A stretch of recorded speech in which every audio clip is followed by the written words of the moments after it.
السلام علیکم ورحمۃ اللہ تعالی وبرکاتہ۔ الحمد للہ رب العالمین والصلاة والسلام علی سید المرسلین، اما بعد فاعوذ باللہ من الشیطان الرجیم، بسم اللہ الرحمن الرحیم۔ پڑھیے الصلاۃ والسلام علیک یا رسول اللہ وعلی آلک واصحابک یا حبیب اللہ۔ الصلاۃ والسلام علیک یا نبی اللہ وعلی آلک واصحابک یا نور اللہ۔ نویت سنت الاعتکاف۔ میرے پیارے آقا علیہ الصلاۃ والتسلیم کے پیارے دیوانوں، ہم گنہگاروں کی شفاعت کرنے والے آقا علیہ الصلاۃ والتسلیم کا فرمان جنت نشان ہے۔ جو مجھ پر ایک دن میں 1000 مرتبہ درود شریف پڑھے گا، وہ اس وقت تک نہیں مرے گا جب تک جنت میں اپنا مقام نہ دیکھ لے۔ صلو علی الحبیب صلی اللہ تعالی علی محمد صلی اللہ علیہ وسلم۔ سیدی اعلیٰ حضرت امام اہل سنت، آپ بچپن ہی سے با کمال دیکھے گئے ہیں اور آپ کو عظیم مبلغ ہیں۔ انشاءاللہ عز و جل ہم مختصر سے وقت میں ان کی سیرت کے متعلق کچھ گوشے سننے کی سعادتیں حاصل کریں گے۔ اعلیٰ حضرت امام احمد رضا کے ایک پڑوسی تھے جن کا نام تھا محمد شاہ خان۔ عموماً لوگ انہیں حاجی منتھن خان کہہ کر بلاتے تھے۔ یہ زمیندار تھے اور عمر میں اعلیٰ حضرت سے بڑے تھے۔ یہ جو حاجی صاحب تھے یہ عمر میں اعلیٰ حضرت سے بڑے تھے۔ آدمی زمیندار ہو، پیسے والا ہو، پھر عمر بھی کافی ہو چکی ہو، تو بعض لوگوں کی طبیعت میں بڑاپن رکھ رکھاؤ، کچھ فخر وغیرہ آ جاتا ہے، اور معاشرتی معاملہ ہے کہ لوگ اپنے پڑوسیوں کے سامنے کچھ زیادہ ہی اپنی آن بان دکھانے کی کوشش کرتے ہیں۔ یہ ایک چیز آج ہم لوگ بھی یہ دیکھتے ہیں کہ اگر تھوڑا انسان کے پاس پیسہ ہو، زور ہو اور عمر میں بھی بڑا ہو تو وہ دوسروں کے سامنے تو آن بان شان سے رہتا ہے، لیکن وہ پڑوسی کے ساتھ جو ہے کچھ اور زیادہ ہی آن بان کا معاملہ رہتا ہے اس کا۔ مگر اعلیٰ حضرت کے اس زمیندار اور بڑی عمر کے پڑوسی حاجی محمد شاہ کا نرالا انداز تھا کہ سید قنات علی فرماتے ہیں کہ ایک دن میں نے دیکھا کہ حاجی محمد شاہ زمیندار عمر میں بڑے ہونے کے باوجود اعلیٰ حضرت کے آستانے پر جھاڑو لگا رہے ہیں۔ سید قنات علی صاحب کو یہ گوارا نہ ہوا، جلدی سے آگے بڑھے اور ان کے ہاتھ سے جھاڑو لینے کی کوشش کی، مگر حاجی صاحب نے جھاڑو نہ دی اور فرمایا صاحبزادے یہ میرا فخر ہے کہ میں اپنے پیر صاحب کے آستانے پر جھاڑو لگا رہا ہوں۔ سید قنات علی کو حیرت ہوئی، انہیں بھی معلوم نہیں تھا کہ حاجی محمد شاہ صاحب بھی اعلیٰ حضرت کے مرید ہیں۔ ان کی حیرانی دیکھ کر حاجی صاحب نے فرمایا میں عمر میں اعلیٰ حضرت سے بڑا ہوں، میں نے ان کا بچپن بھی دیکھا ہے، جوانی بھی دیکھی ہے اور اب بڑھاپا بھی دیکھ رہا ہوں۔ میں نے انہیں ہر عمر میں یکتائے زمانہ پایا، تب جا کر ہاتھ میں ہاتھ دیا۔ بڑھاپے میں تو ہر کوئی بزرگ ہو جاتا ہے، مگر اعلیٰ حضرت کو بچپن ہی سے ضرب المثل یعنی بہت زیادہ مشہور اور یکتائے روزگار یعنی بے مثال شخصیت دیکھا ہے۔ یعنی بڑھاپے میں انسان جا کر کے تو یوں ہی باپ کمال بنتا ہے، لیکن آپ کہتے ہیں کہ اعلیٰ حضرت کو بچپن سے میں نے یکتا دیکھا ہے۔ میرے پیارے آقا علیہ الصلاۃ والتسلیم کے پیارے دیوانوں، اعلیٰ حضرت امام اہل سنت علیہ رحمہ کی بابرکت ذات دنیا اسلام کے لیے بہت بڑی نعمت ہے۔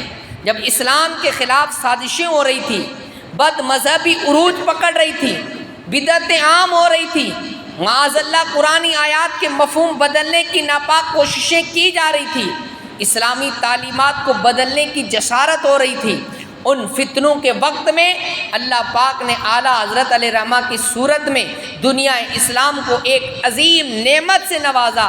اعلیٰ حضرت علیہ رحمہ مجدد بن کر تشریف لائے اور الحمدللہ آپ نے فتنوں کا سر قلم کر دیا، دشمنوں کی سازشوں کو ناکام بنا دیا، بد مذہبی کا زور توڑا، بد عقیدگی کا خاتمہ کیا، اصل اسلامی عقائد کی درست تشریح فرمائی، اسلامی عقائد پر، اسلام کے اعلیٰ تعلیمات پر، قرآن کی عزت و حرمت پر، رسول اکرم صلی اللہ علیہ وسلم کی عزت و ناموس پر پہرا دیا، بدعتوں کو مٹایا، سنتوں کو عام کیا، معاشرے یعنی سوسائٹی کی اصلاح فرمائی، لوگوں کو عشق رسول کے جام بھر بھر کر پلائے اور الحمدللہ فتنوں کو مٹا کر دین کا پرچم بلند فرما دیا۔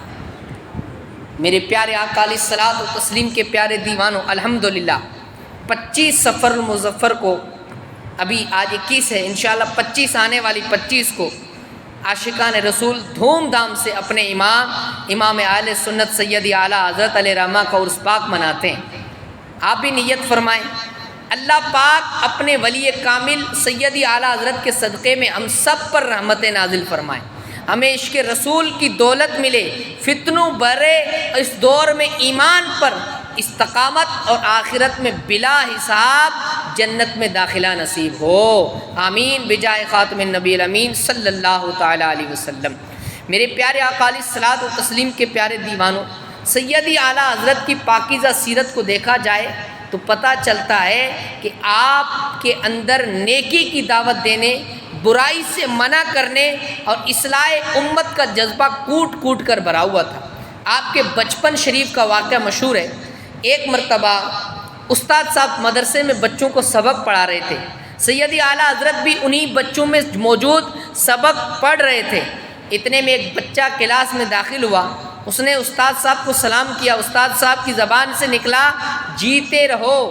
یہ سن کر اعلیٰ حضرت علیہ رحمہ چونکے، استاد صاحب کی خدمت میں عرض کیا، استاد محترم سلام کے جواب میں وعلیکم السلام کہنا چاہیے۔ استاد صاحب بھی نیک آدمی تھے، انہوں نے ننھے مبلغ یعنی سیدی اعلیٰ حضرت علیہ رحمہ کی زبان سے اصلاحی جملہ سنا تو ناراض نہیں ہوئے، بلکہ خوش ہو کر اپنے ہونہار شاگرد کو ڈھیروں دعاؤں سے نوازا۔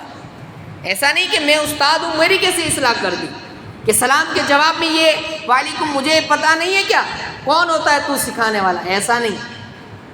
وہ جو ہے خود پسندی والے نہیں، لیکن کس طریقے سے جو ہے کوئی نیکی کی دعوت قبول کرنے کا جذبہ تھا۔ میرے پیارے آقا علیہ الصلوۃ والتسلیم کے پیارے دیوانوں، اس میں ایک تو ہمارے لیے درس یہ ہے کہ ہمیں بھی چاہیے کہ جب کوئی اچھی بات کہے ہمیں سمجھائے، غلطی بتائے یا نیکی کی دعوت دے تو خندہ پیشانی سے اس کی بات مان کر اپنی اصلاح کر لیا کریں۔ ہمارے لیے درس ہے۔ ہمارے ہاں عموماً لوگ بگڑ جاتے ہیں، اپنی عمر، منصب، عہدے یا اسٹیٹس وغیرہ کی آڑ میں چھپتے اور اپنی اصلاح سے محروم رہ جاتے ہیں۔ بعض نادان تو اصلاح کرنے والے کو جلی کٹی بھی سنا ڈالتے ہیں کہ اپنی عمر تو دیکھو، تجھے ابھی پتہ ہی کیا ہے، کل کا بچہ ہو کر مجھے سمجھانے آیا ہے وغیرہ۔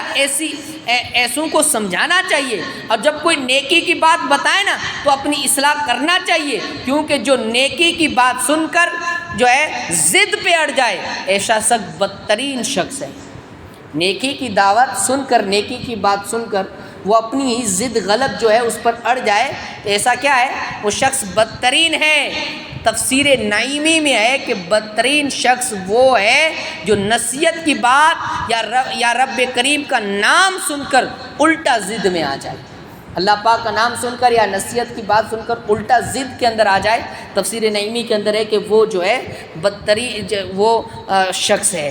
اللہ پاک ہم سب کو جو ہے ہٹ درمی اور ضد سے بچائے۔ میرے پیارے آقا علیہ الصلوۃ والتسلیم کے پیارے دیوانوں، سیدی اعلیٰ حضرت کی بچپن شریف کی حکایت سے دوسری بات جو ہمیں ملتی یہ کہ مبلغ ہر جگہ مبلغ ہوتا ہے، ہمیں نیکی کی دعوت عام کرتے رہنا چاہیے۔ غلطی کس سے نہیں ہوتی ہے، انبیاء اکرام کے علاوہ سارے انسان غیر معصوم ہیں، نبیوں کے سوا سب غیر معصوم ہیں، کوئی بڑا ہے، چھوٹا ہے، ڈاکٹر ہے، انجینئر ہے، گاہک ہے، سیٹ ہے، بزنس مین ہے، نوکر ہے، سب سے غلطی ہو سکتی ہے۔ اگر ہم موقع کی مناسبت سے سامنے والے کی نفسیات کو سمجھ کر حکمت عملی کے ساتھ ایک دوسرے کو نیکی کی دعوت دیتے رہیں گے تو انشاءاللہ کریم غلطیوں اور گناہوں میں کمی آ ہی جائے گی۔ الحمدللہ ہمارے آقا اعلیٰ حضرت امام اہل سنت سراپا مبلغ تھے، آپ کی ساری زندگی امت کی اصلاح کرتے ہوئے گزری، دن ہو یا رات، سفر ہو قیام ہو، آپ لکھ کر، بول کر، بیان کے ذریعے، اپنی عمل کے ذریعے بس نیکی کی دعوت عام کرتے ہی رہتے تھے، یہاں تک کہ نیکی کی دعوت دینا، برائی سے منع کرنا اعلیٰ حضرت کی فطرت ثانیہ جو ہے ایک طبیعت کا حصہ بن چکی تھی۔ سید اعلیٰ حضرت کے دوسرے سفر حج کا واقعہ ہے کہ جمعہ کا دن تھا، اعلیٰ حضرت جمعہ کے دن نماز پڑھنے کسی مسجد میں پہنچے، وہاں خطیب صاحب نے دوران خطبہ ایک جملہ بولا جو شرعاً درست نہیں تھا، نہ شہر اپنا ہو نہ ملک اپنا، پھر مسجد بھرا مجمع، خطیب صاحب خطبہ پڑھ رہے ہیں، خطیب کا بھی ایک اپنا رعب ہوتا ہے، ایسے حالت میں آدمی کو جھجک تو ہوتی ہے، بعض دفعہ خوف بھی آتا ہے کہ میں اگر بھرے مجمع میں ٹوک دوں گا تو لوگ نہ جانے میرے ساتھ کیا رویہ کریں اپنائیں گے، مگر قربان جائیے اعلیٰ حضرت علیہ رحمہ کی طبیعت مبارک ہی ایسی تھی، برائی دیکھنا، اس پر اصلاح نہ کرنا آپ کو گوارا ہی نہیں ہوتا تھا۔ چنانچہ جیسے ہی خطیب صاحب نے خلاف شریعت جملہ بولا، سیدی اعلیٰ حضرت کی زبان مبارک سے آواز بلند ہوئی، بے ساختہ نکلا، اللہم ھذا منکر، یا اللہ یہ برا ہے، یہ بات جو ہے نکلی وہ غلط ہے۔ یہ واقعہ بیان کرنے کے بعد اعلیٰ حضرت فرماتے ہیں، حدیث پاک میں ہے، جو برائی کو دیکھے اسے اپنے ہاتھ سے بدل دے، اگر اس کی طاقت نہ ہو تو زبان سے روکے، اگر زبان سے نہ روک سکتا ہو تو دل میں برا جانے، اور یہ ایمان کا ادنا درجہ ہے۔ الحمدللہ اللہ پاک کی توفیق سے میں نے اس حکم کی تعمیل درمیان درجے یعنی زبان سے روک کر اللہ پاک کی رحمت کے کسی کو میرے آڑے آنے کی جرت نہ ہوئی، بلکہ اس طرح نیکی کی دعوت دینے اور کسی بھی خطرے سے محفوظ رہنے پر وہاں کے علماء اکرام نے مجھے مبارکباد بھی دی۔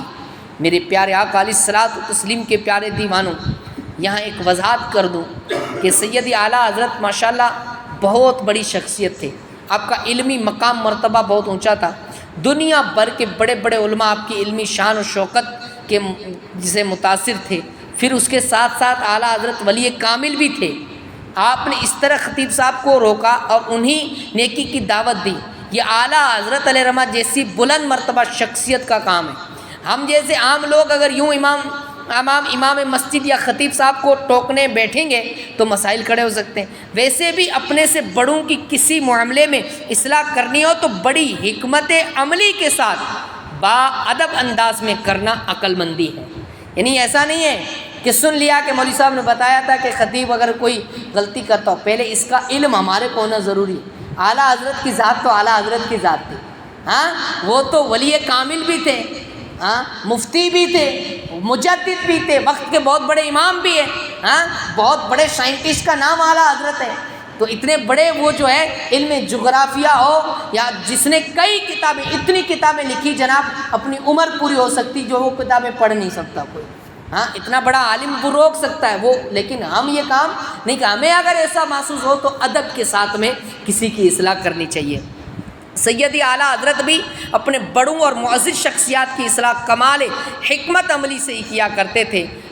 آخری بات سماعت فرما لیں، مہار ہیرا شریف اعلیٰ حضرت علیہ رحمہ کا پیر خانہ ہے، وہاں ایک سجادہ نشین حضرت مہدی حسن میاں علیہ رحمہ فرماتے ہیں کہ میں جب بھی بریلی آتا تو اعلیٰ حضرت میرے لیے خود کھانا لاتے اور ہاتھ بھی دھلایا کرتے۔ ایک مرتبہ میں بریلی پہنچا، میں نے سونے کی انگوٹھی یعنی گولڈ رنگ اور چھلے جو ہوتے ہیں وہ پہنے ہوئے تھے، معمول کے مطابق اعلیٰ حضرت میرے ہاتھ دھلوانے لگے تو فرمائے شہزادہ حضور یہ انگوٹھی اور چھلے مجھے دے دیجئے، میں نے اتار کر دے دیے۔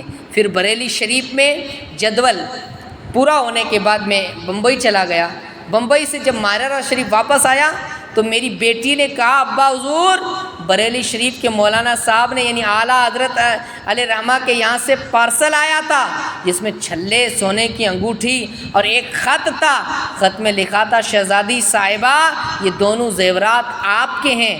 غور فرمائیے سیدی اعلیٰ حضرت علیہ رحمہ نے کیسی حکمت عملی کے ساتھ سجادہ نشین کی اصلاح فرمائی۔ ضروری نہیں کہ جس نے سونے کی انگوٹھی وغیرہ پہنی ہو ہم بھی اس سے اتروا کر اس کے گھر بھیج دیں، بس جیسا موقع ہو ویسا انداز۔ اللہ پاک ہمیں حکمت عملی کی دولت نصیب فرمائے۔ یاد رکھیں مردوں کے لیے سونے کی انگوٹھی، لاکٹ، کڑے اور چھلے وغیرہ پہننا جائز نہیں ہے۔ یہ آج ہمارے نوجوانوں کے اندر بہت بیماری پائی جاتی ہے، ہاں کبھی یہ چین پہن لی، کبھی وہ چین پہن لی۔ یہ ہماری شریعت کے اندر جائز نہیں ہے، یہ ہم جو ہے گناہ کرتے رہتے ہیں۔ ہاں یہ سوچنے کی بات ہے، اور ہم پہنتے بھی ہیں بضع اوقات اچھا دکھانے کے لیے۔ میں کہتا ہوں اللہ نے مرد بنایا تو مردوں والے لباس پہنو یار، کیوں عورتوں کے لباسوں کو پہنتے ہو؟ ہاں اللہ نے مرد بنایا ہے تو مرد بن کے جیو، پھر دوسرا شوق کیوں؟ اللہ ہم کو نیک ہدایت عطا فرمائے۔ اے میرے پیارے آقا علیہ الصلوۃ والتسلیم کے پیارے دیوانوں، بعض لوگ بڑے شوق سے سونے یا دیگر مختلف ہاتھ کی انگوٹھیاں چھلے پہنتے ہیں، یہ ناجائز، حرام اور جہنم میں لے جانے والا کام ہے۔ اب فیصلہ آپ پر ہے۔ مرد کے لیے وہی انگوٹھی جائز ہے جو مردوں کی انگوٹھی کی طرح ہو، یعنی صرف ایک نگینے ہو، اور اگر اس میں ایک سے زیادہ یا کئی نگینے ہوں تو اگرچہ وہ چاندی ہی کی ہو مرد کے لیے ناجائز ہے۔